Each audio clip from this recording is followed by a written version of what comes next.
you he was gonna pull up on the side view. Look at this guy. My name is Shai Ross.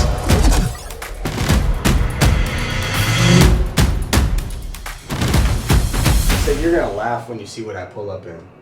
I just bought a Cybertruck last week, and I know he's about to pull up in a Cybertruck. So we're about to jump on the podcast. Front seat with your boy Tavon Smith, former teammate, really good friend of mine. I've been looking forward to this. And all of a sudden he pulls up in a minivan, eh?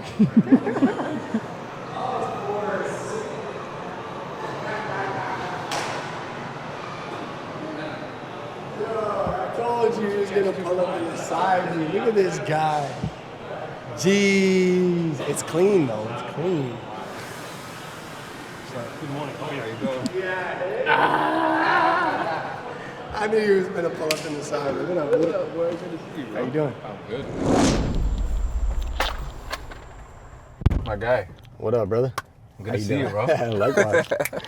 Yes, sir. Yes, sir, bro. I appreciate you coming into the front seat, bro. Hey, my pleasure, man. I'm in Toronto. You know I gotta Hey, say gotta what's up check. to the boy. You feel me? Tell everybody who you are, man, where you're from, bro. let's get Name, into school, signing Man, bonus. school signing bonus. That's exactly what they used to do. Shai Ross from Winnipeg, Manitoba. Played 3 years pro football in the CFL. Had a tryout with the New York Giants, but never made the team. I'm a fitness creator, content creator, full-time dad. That's my why. That's my meaning to life. That's my purpose right there. So, brother, father, son, you know, in a nutshell, that's what it is. That's what's up, man. Well, I want to just get right to it, bro. I want to touch on, like, you said content creator.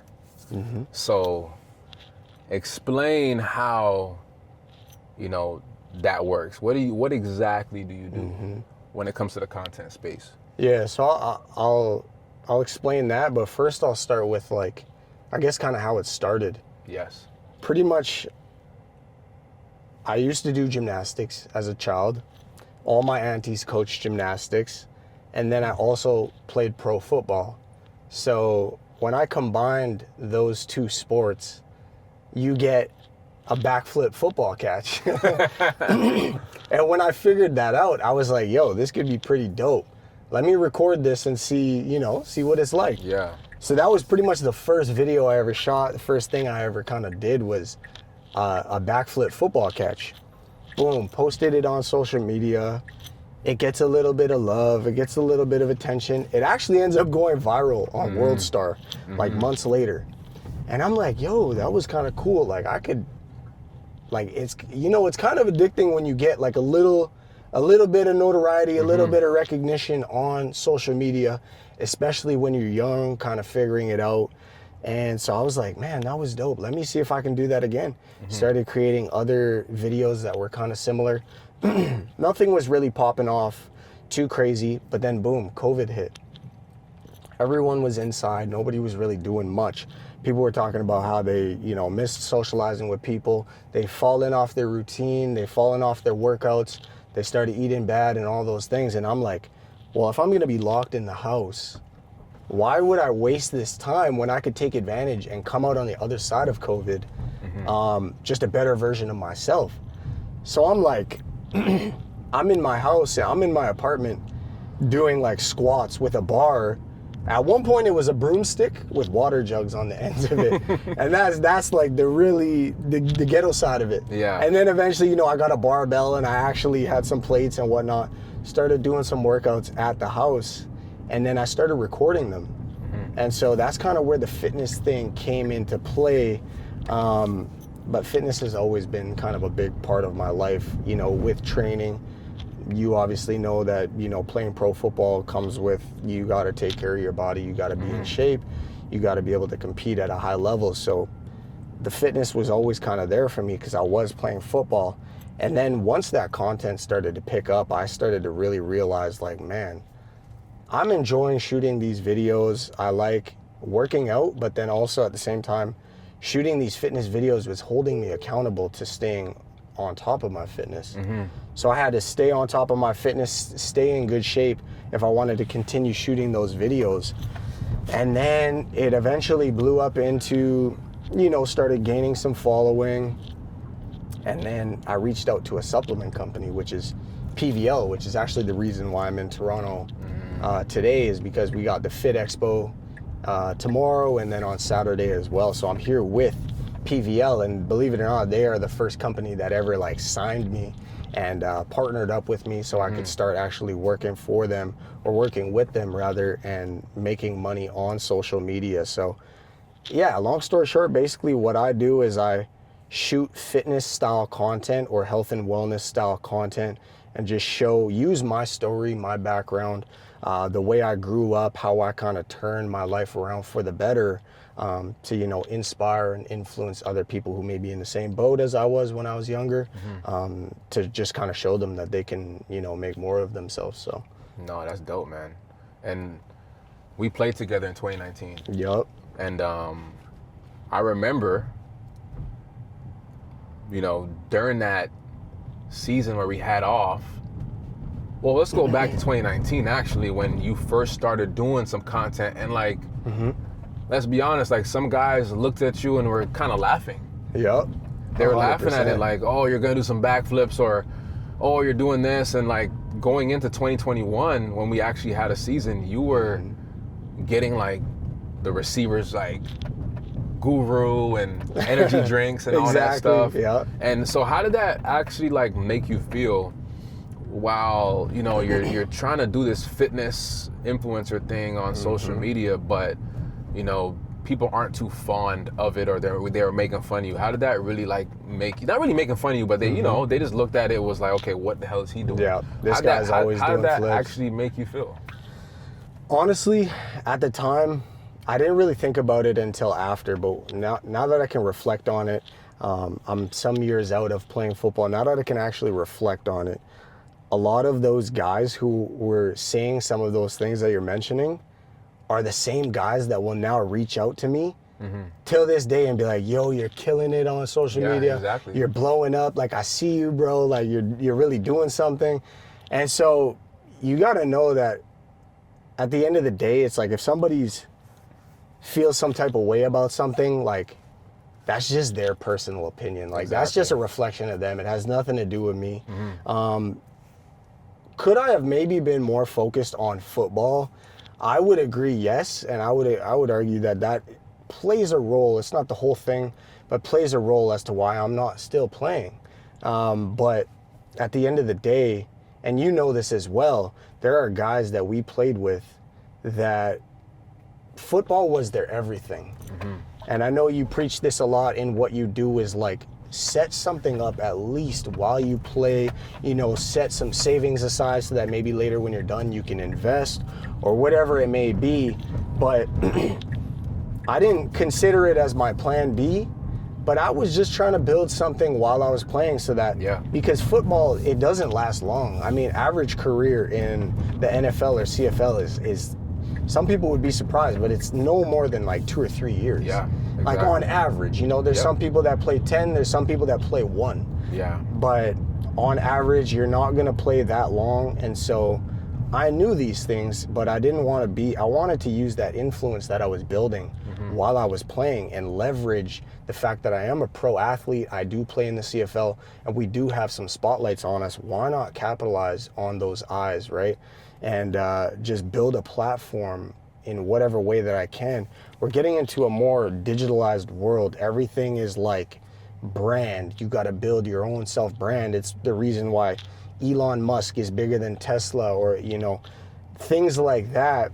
Or Elon Musk has a bigger following or social reach than Tesla, is because like your personal brand can carry you so much farther than you know, any 9-to-5, and I'm not knocking anybody that works a 9-to-5, but I just knew the way the world was trending is that the bigger you can build your own personal brand, from there you can branch off and do literally whatever you want. Right. And I know you're realizing that now. I was gonna say, especially with this podcast. Yeah. Is you've accumulated all these relationships and connections, and these are genuine connections that you have with other people who you may have played with or other business people you've encountered in your life, but it's because you've built your brand and you utilized the fact that you played pro sports and you just took advantage of that. And so I think you'd have been silly not to, right? So build your brand, and then from there it's like the world is your oyster. You can literally do whatever you want. Yeah, for sure. I mean, I guess for me it was really about like, I didn't want to distract myself.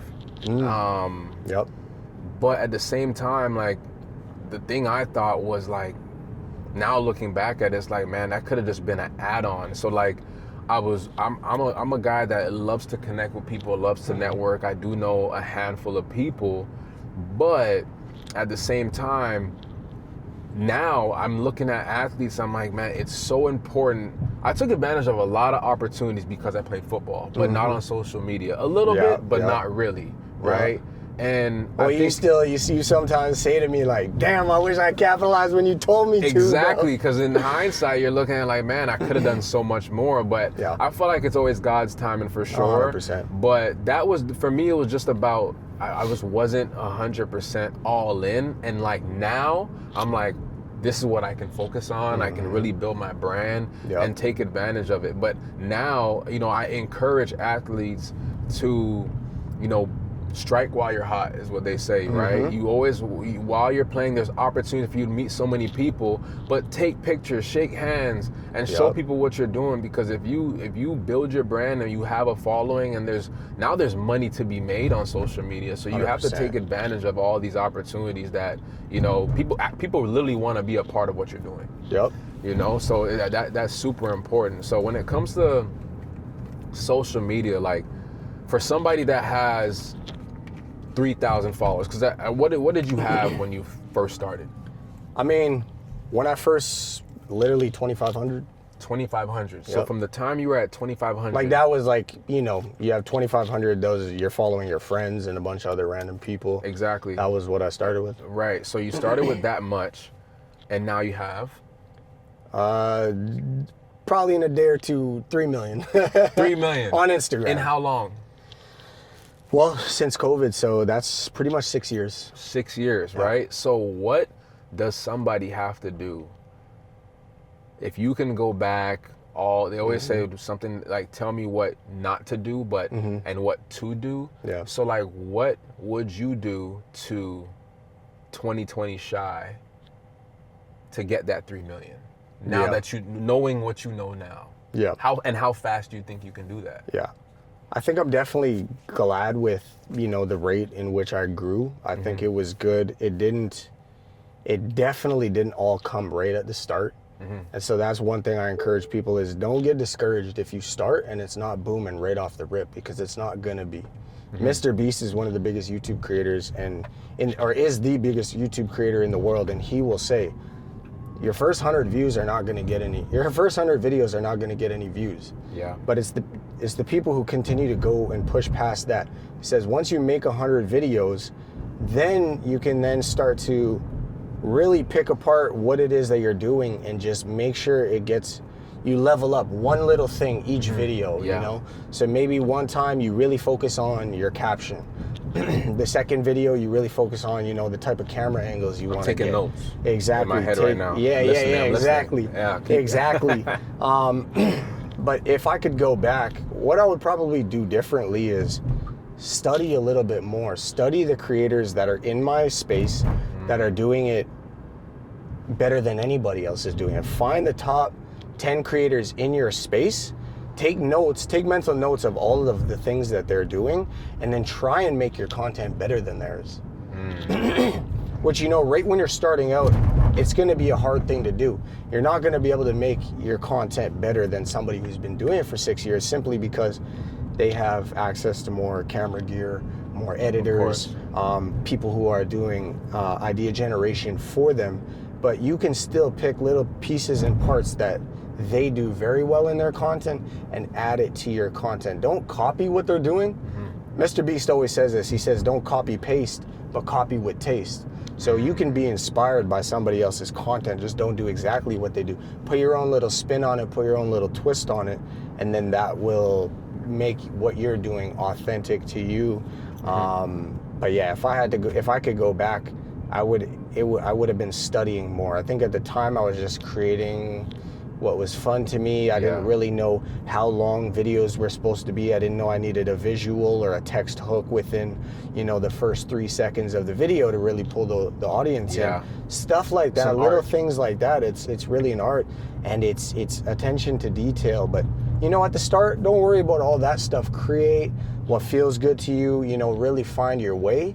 And then as you get into it, as you start to, fall in love with it a little bit more, then you can really start to dissect every little thing that you do. And I think me, as somebody who's been doing it for 6 years plus and counting right now,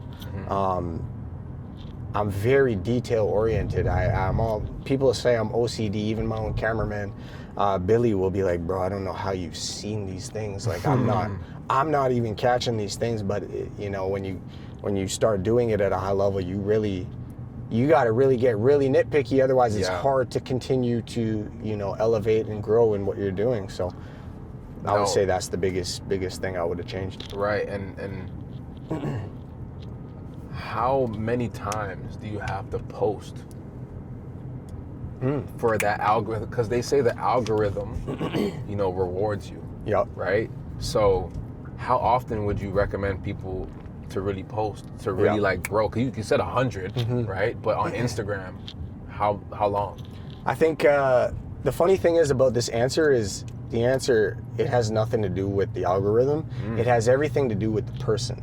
Okay. So, if you're just getting into content creation, I'm not going to sit here and tell you to post every single day because that's going to lead to burnout. It's not sustainable, and you will fall out of love with what you're doing, and you won't push past that point that you have to push past in order to make it into something successful. So I would say start where you know that you can be 100% consistent.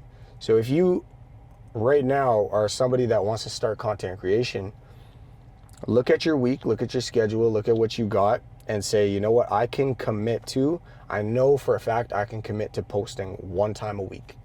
If that's what you can do, start with that, get better, do the reps. Post 1 time a week, maybe a month goes by, maybe 3 months goes by, and then you're like, you know what, I've gotten the hang of this now. I figured out how to, batch shoot my content so that I can maybe I'm getting 3 or 6 videos every time that I shoot instead of just the 1 when I was just learning and figuring it out. Right. Now you get to a point where you're able to post 2, 3, 4 times a week.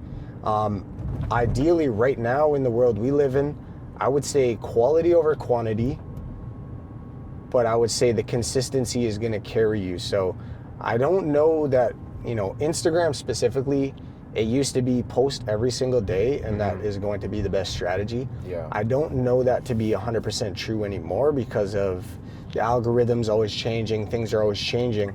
It's leaning now more towards just, like I said, quality over quantity. So even someone like myself, who wants to continue to grow on Instagram and Facebook and all these platforms, I'm leaning more in the 4 to 5, maybe 6. Some weeks it'll be 7 days a week, but I want to be posting, very high quality content. So I would say it's, where you want to get to is the range where you can post every day. Yeah. If you wanted to, I would say that would be very beneficial. I'd say that'd be a very good place to strive to get to, but do what works best for you. And so if that's 1 time a week, 2 times a week, that's what you do until you figure it out, get the hang of it, and then you can do more. Yeah, no, that makes a lot of sense. And you're doing the same thing. First off, let's talk about you being a dad, a family man, how much you love your family, and of course your daughter, right? And now she has her own social media platform too. Yep. And she's killing it. So touch on that, how your relationship with your daughter and her growth on Instagram, because she's super athletic. She got great genes, right? 100%. I think, my relationship with my daughter is like nothing I've ever experienced in this world. That's my firstborn. I'm expecting another little girl in 2 months. Congrats on that. So I'll be a second-time daddy, but Yeah, she's phenomenal. She's literally a mini me. She's only 9 years old, and she's one of the most athletic kids I've ever seen. Yeah. She definitely got the hops like her daddy. Super talented and gifted in just the gymnastics, which is obviously, like I said, all my aunties are her coaches. So, you know, they pour their love into her, and she picks up on everything they're teaching her. But she's 9, so she's not even allowed to be on social media. You can't even have an account unless you're 13. Yeah. But this account is ran by me. I wish Yeah. I started it earlier, to be honest. But you know, like you said, God's timing on Yeah. everything, and it's perfect right now. I've been posting consistently on her page for honestly, really just like the last 2-3 months. And we've grown her account to over 135K, I think. Like what? Just 2 months. 2 months, 135K. But now keep in mind, that's somebody who with 6 years of experience, Exactly, who now yeah. has a professional videographer / editor, cooking up the content. Full-time editor. I have full-time editor, full-time videographer. Yeah.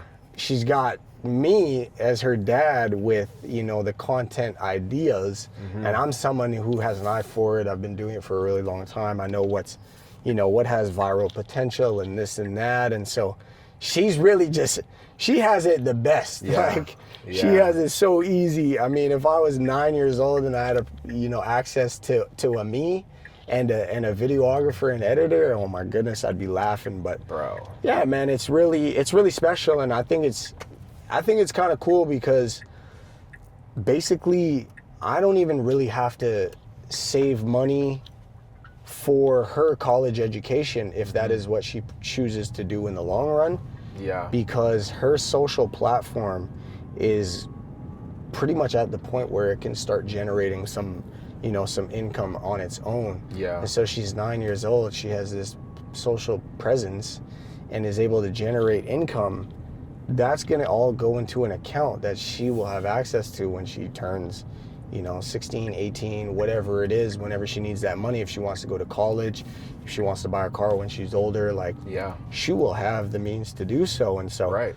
I think that's, one of the coolest gifts that I could give to her. If somebody handed me an Instagram account with, 500,000, $1 million, who knows what she'll be at by the time she's exactly. old enough to take over the account. But I think that would have been pretty cool. So yeah, she's well on her way to a pretty cool success story. I'd say. Yeah, that's gonna be crazy. And let's touch on that part where you said like being like financially,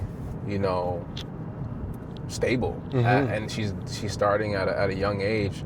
How did you grow up, knowing about money, and what are you trying to prevent for your daughter that you've experienced, in your past?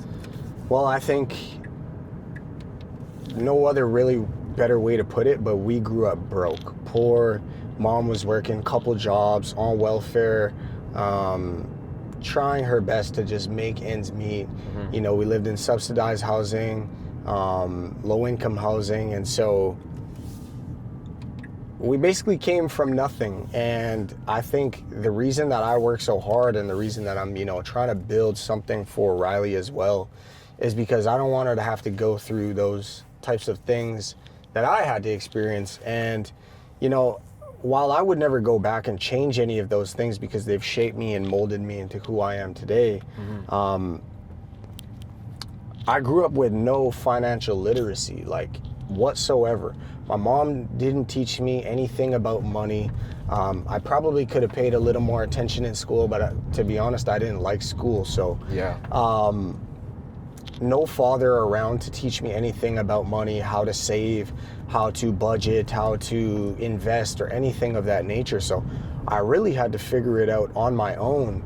And so now I think it's really cool that Riley gets to grow up with me, having been through the things that I've been through, and now, finding a way to make money, but now also digging into ways that I can have that money now work for me, and or budget and or save and or invest in, whether it's property or, whether it's, a good savings account like we've talked about before.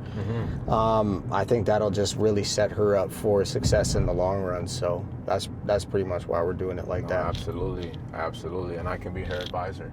Yeah, exactly. You already are, bro. You got it. Yeah, no, that's dope. That's dope. I think it's so important, because I didn't grow up with any sort of money knowledge. My family didn't come from money either, so I think it's super important that we all learn about that. It's so important, bro. Like, I can't stress it enough how important it is, no matter what you do as a business owner.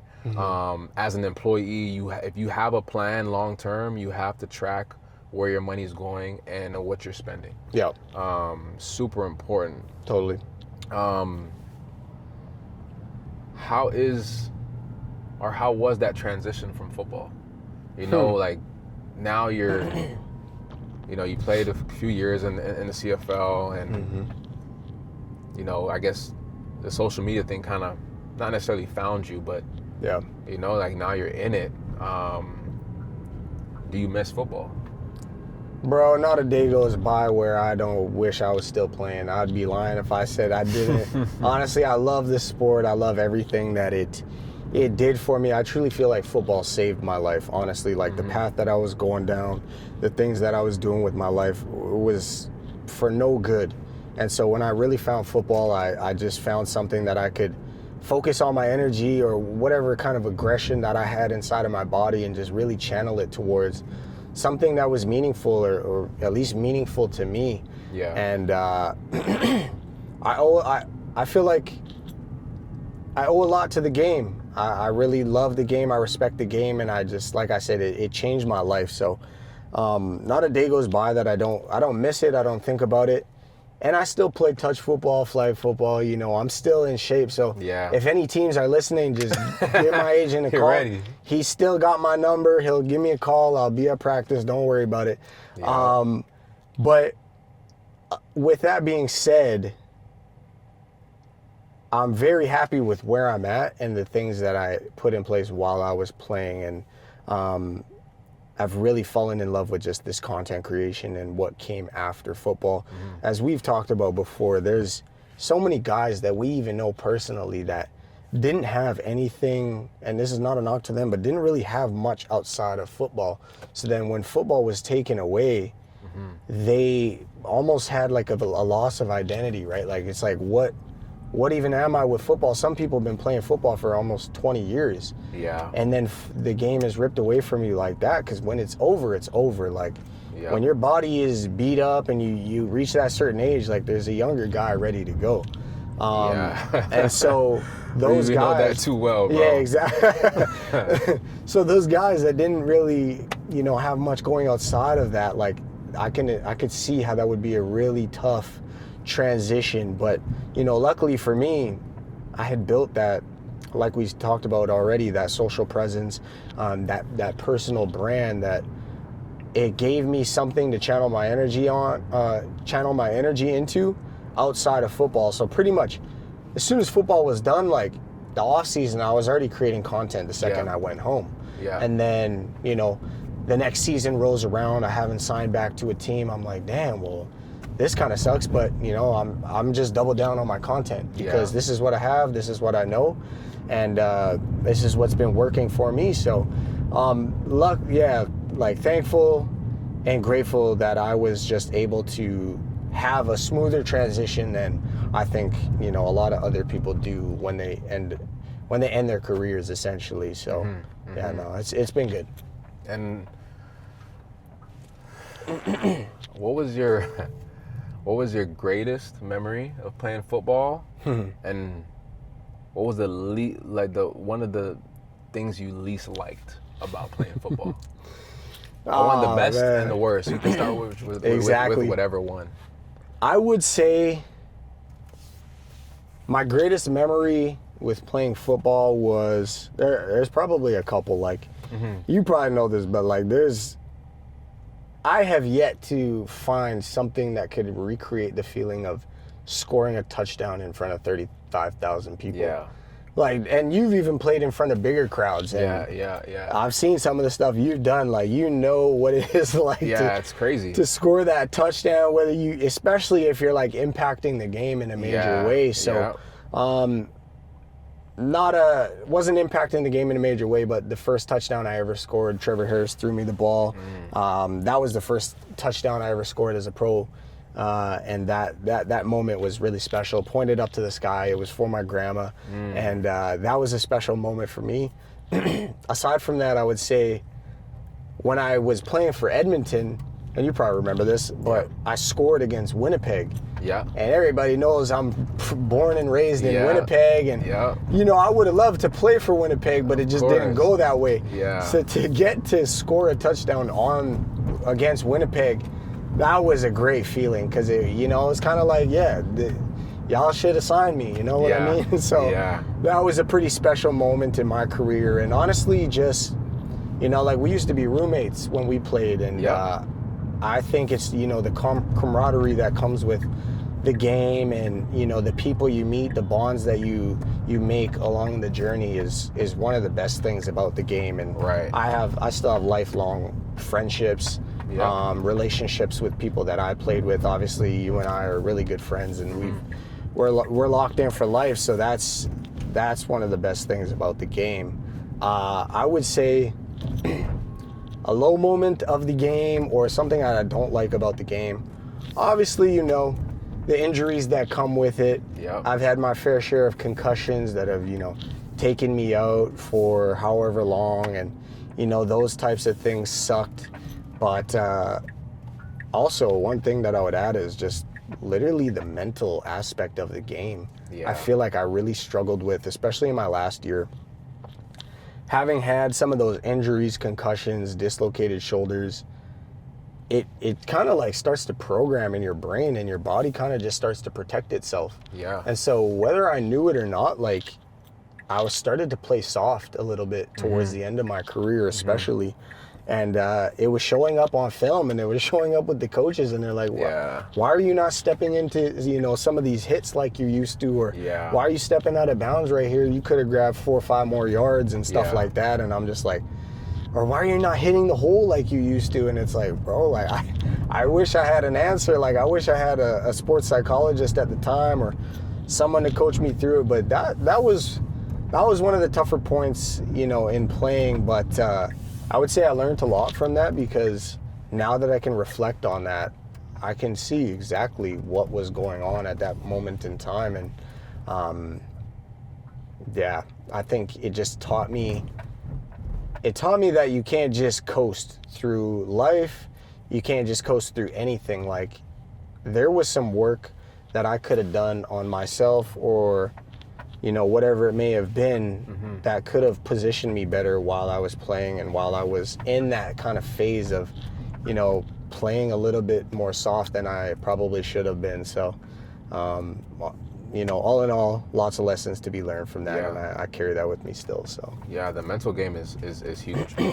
Like, we all go through it, and that's why, you know, for me, it's always good to, like, assist in any way I can for the athletes, because I've been there, you've been there, you know, so that's super important.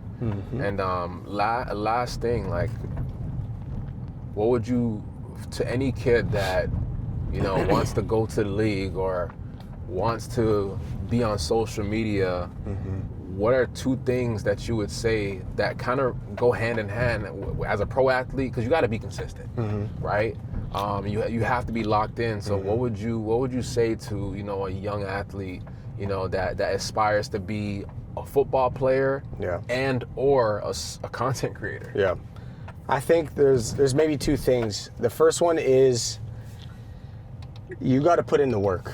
Nothing is gonna get handed to you, bro. Like, growing up, I used to think that, like, you know, I'll be rich somehow. Like, I thought my brother was gonna make it as a pro footballer, and that I would just be rich just because but that's not how it goes. Like, if you want something, you gotta put in the work, you gotta put in the hours, and you gotta put in the work in the dark. Like, there's gonna be times where you're grinding in the gym, No, you're not getting no recognition. Nobody's seeing you. Yep. But you're putting in the work that's going to carry you to where you're trying to go. Like, log the hours, man. If you study Kobe Bryant and his game, this guy was in the gym before anybody, putting up shots.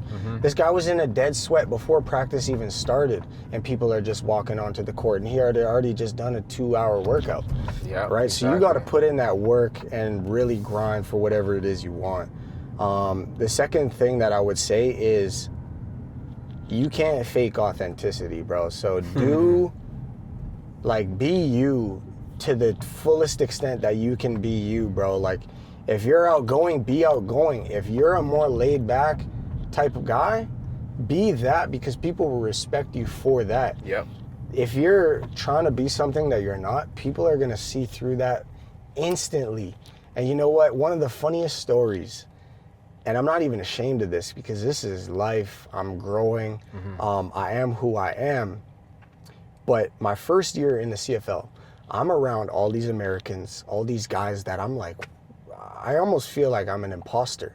Yeah. And so I felt like I had to put on some kind of like front to try and be cool or to try and make these guys like me. And I'm like, what am I doing, bro? Like, I didn't realize till my second or third year, like, bro, just be yourself and they will actually like you more. They will respect you more because you're authentic. If you're that Canadian guy that shoots content, just be that Canadian guy that shoots content, and who cares what they think. But just be you in everything that you do. The authenticity will shine, and authenticity sells. And so you and what you do, and this, you know, front seat in this podcast, and your laid back style, that is so you. Yeah. And I respect you for it, because can't nobody do it like you, you know what I mean? So that's it, man. Put in the work, put in the hours, grind, and just be you. That's it. Well, shoot, man.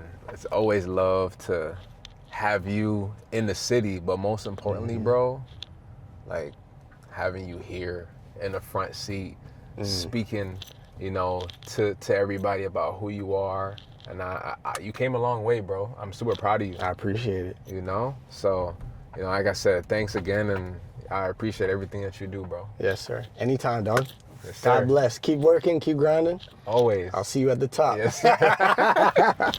If you liked that episode, go ahead and subscribe. And I can't wait to show you the next guest on the front seat.